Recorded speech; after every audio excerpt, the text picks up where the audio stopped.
हरियापुर गांव में बसंती नाम की एक विधवा बूढ़ी औरत रहा करती थी। बसंती बाजार से लौट रही होती है। रास्ते में मुखिया उसे मिल जाता है। मुखिया बसंती की ओर देखकर कहता है, कैसी हो बसंती? देख रहा हूँ तुम्हारी उम्र हो गई, लेकिन अभी भी तुम सुंदर और जवान दिखती हो। बकवास बंद कर मुखिया।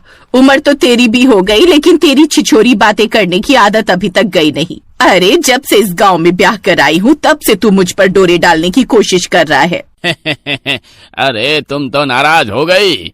बसंती, मैं तो बस ये पूछ रहा था कि तुम्हारे पति तो कुछ समय पहले ही स्वर्ग सिधार गए, और तुम्हारा बेटा, उसे भी तुमने शहर भेज दिया था। कब लौट रहा है वो? अरे वो आज ही आने वाला है। उसकी पढ़ाई पूरी हो गई है। बोल रहा था गांव में ही आकर सब्जियों का व्यापार शुरू करेगा। इतना कह बसंती अपने घर की ओर बढ़ जाती है। बसंती अपने घर के अंदर जाती ही है कि तभी दरवाजे पर दस्तक होती है। बसंती दरवाजा खोल देती है। बाहर खड़ा राजेश अंदर आ जाता है। उसके साथ में एक सुंदर लड़की भी होती है। सुंदर लड़की को देखकर बसंती चौंक जाती है। अरे राजेश, तेरे साथ ये लड़की कौन है? माँ, ये मेरी पत्नी है पूजा। मैंने शहर में ही इससे विवाह कर लिया। तुझे मैंने शहर में पढ़ने लिखने के लिए भेजा था, और तू एक शहरी लड़की को ब्याह कर ले आया।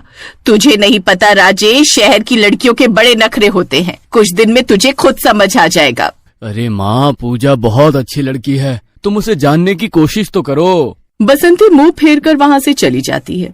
अगली सुबह पूजा सोकर उठती है और रसोई में जाती है। उसे गैस चूल्हा नहीं दिखता।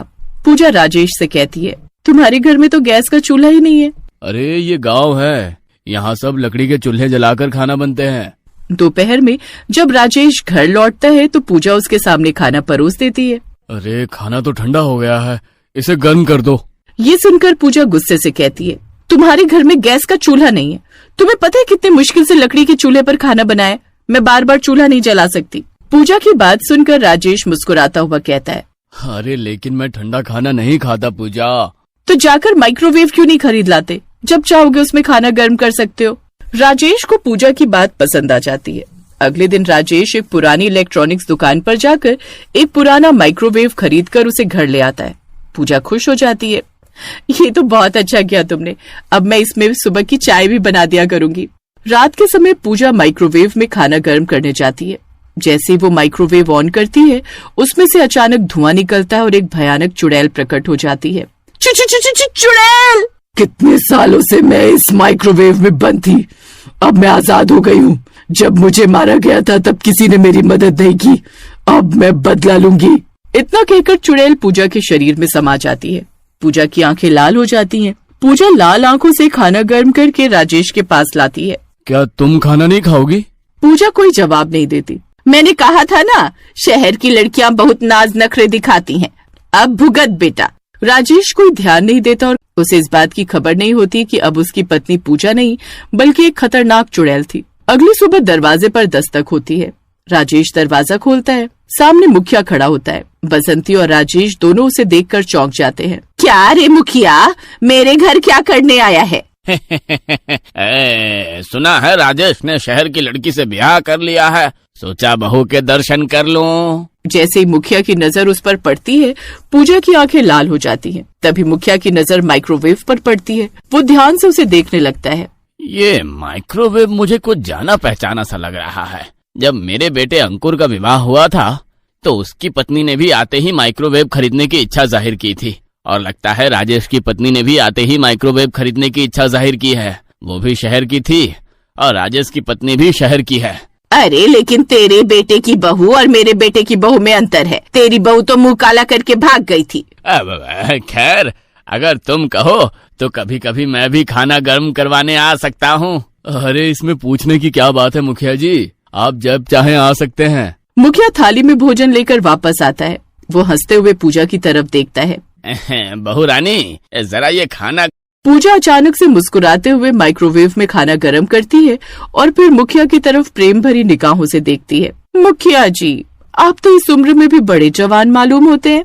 मुखिया जोर से हंसता है, फिर धीरे से फुसफुसाता है। वैसे मेरी पत्नी घर पर नहीं है, मायके गई है 2 दिन के लिए। मेरा बेटा भी शहर में रहता है। पूजा हल्का सा मुस्कुराती है और उसकी आंखों में चमक आ जाती है। मुखिया वहाँ से चुपचाप निकल जाता है। रात को मुखिया दरवाजे पर खड़ा होता है, तभी पूजा वहां पहुंच जाती है। मुखिया जल्दी से अंदर चला जाता है और पूजा भी अंदर आ जाती है। मुझे पता था तुम जरूर आओगी। पहली बार ही तुम्हें देखा था, तभी समझ गया था कि तुम खुले विचारों वाली लड़की हो। तभी अचानक पूजा की आंखें लाल हो जाती हैं और देखते ही देखते वो चुड़ैल में बदल जाती है। चुड़ैल? अरे अरे, ये कैसे हो सकता है? अरे राजेश की पत्नी चुड़ैल बन गई। चुड़ैल गुस्से से मुखिया की ओर बढ़ती है। मेरे छिछोरे मुखिया, मुझे देखकर तुझे कुछ याद आया? जिस माइक्रोवेव को तू बड़े ध्यान से देख रहा था वो तेरा ही है। मुखिया के चेहरे का रंग उड़ जाता है। क्या? इसका मतलब? नहीं नहीं, यह नामुमकिन है। तभी चुड़ैल तेजी से आगे बढ़ती है और उसका गला पकड़ लेती है और उसका खून पीकर उसे मार देती है और वापस पूजा का रूप ले लेती है और चुपचाप अपने घर लौट जाती है। अगली सुबह गांव में हंगामा मच जाता है कि मुखिया की हत्या हो गई है। राजेश और बसंती भी वहां पहुंचते हैं। मुखिया की पत्नी फूट फूट कर रो रही होती है। उनकी हालत देखकर ऐसा लग रहा है जैसे किसी ने खून पीकर मारा हो। तो फिर तुम्हें अपने इकलौते बेटे अंकुर को खबर देनी चाहिए। हाँ, मैं उसे खबर देती हूँ, लेकिन उसे आने में 1 दिन लगेगा। गांव वाले मुखिया का अंतिम संस्कार कर देते हैं। रात के समय राजेश और बसंती सो रहे होते हैं। तभी पूजा की आंखें अचानक लाल हो जाती हैं। वो धीरे धीरे उठती है और चुपचाप मुखिया के घर की ओर बढ़ जाती है। मुखिया की पत्नी अकेले बैठी होती है। पूजा मुखिया के घर चली जाती है। पूजा मुस्कुराते हुए अचानक चुड़ैल में बदल जाती है। क्या हुआ? मुझे देखकर डर क्यों गई? तूने मुझे पहचाना नहीं? तुम चुड़ैल? मैं सिर्फ चुड़ैल नहीं, मैं सुमेधा हूँ। ये नामुमकिन है। चुड़ैल तेजी से उस पर झपटती है और उसका खून पीकर उसे मार देती है और फिर से पूजा का रूप धारण करके चुपचाप घर लौट जाती है। अगली सुबह मुखिया के घर पर भीड़ जुटी थी। अंकुर अपनी माँ की लाश के पास रो रहा होता है। राजेश और बसंती वहाँ पहुँचते हैं। जब मुझे खबर मिली मैं दौड़ा चला आया। बेटा, तुम्हारे माता पिता की हत्या किसी चुड़ैल ने की है। उनकी लाशें सफेद पड़ी थी। मैंने एक तांत्रिक को बुलाया है। थोड़ी देर में तांत्रिक वहाँ आ जाता है और लाश को देखकर गहरा मंत्र बुदबुदाने लगता है। तभी पूजा वहाँ आ जाती है। पूजा, तुम यहाँ क्यों आई हो? दूर हट, तेरी पत्नी के अंदर एक चुड़ैल का वास है। तांत्रिक मंत्र पढ़ता है और पूजा अचानक एक डरावनी चुड़ैल में बदल जाती है। बता, तूने मुखिया और उसकी पत्नी को क्यों मारा? तभी चुड़ैल की आकृति बदलने लगती है और वो एक सामान्य लड़की सुमेधा में परिवर्तित हो जाती है। अंकुर सन्न रह जाता है। सुमेधा, तुम तो मेरी पत्नी हो। तुम तो भाग गई थी। मेरे पिता ने यही कहा था। मैं नहीं भागी थी। तुम्हारा पिता मुझ पर बुरी नजर रखता था और तुम्हारी माँ सब जानकर भी चुप रही। जिस दिन मैंने सच बताने की कोशिश की, उन्होंने माइक्रोवेव में खराबी कर दी। जब मैंने खाना गर्म किया, मुझे भयंकर करंट लगा और मेरी मौत हो गई। मेरी आत्मा माइक्रोवेव में कैद हो गई और तुम्हारे माता पिता ने मेरी लाश को नदी में बहा दिया। तो मेरे माता पिता ने मुझसे झूठ कहा था। लेकिन तू माइक्रोवेव से आजाद कैसे हुई? जब राजेश ने नया माइक्रोवेव खरीदा और पूजा ने उसे चलाया तो मैं आजाद हो गई। लेकिन अब मैं चुड़ैल बन चुकी थी और मैंने अपना बदला पूरा किया। तेरा बदला पूरा हो गया है, अब यहाँ से चली जा। हाँ, लेकिन मेरी आत्मा अब भी माइक्रोवेव से जुड़ी है। उसे आग लगा दो, तभी मुझे मुक्ति मिलेगी। राजेश दौड़कर माइक्रोवेव लाता है।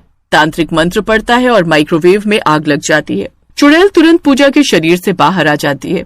पूजा होश में आ जाती है और चुड़ैल वहाँ से गायब होकर अदृश्य हो जाती है और गांव में शांति लौट आती है।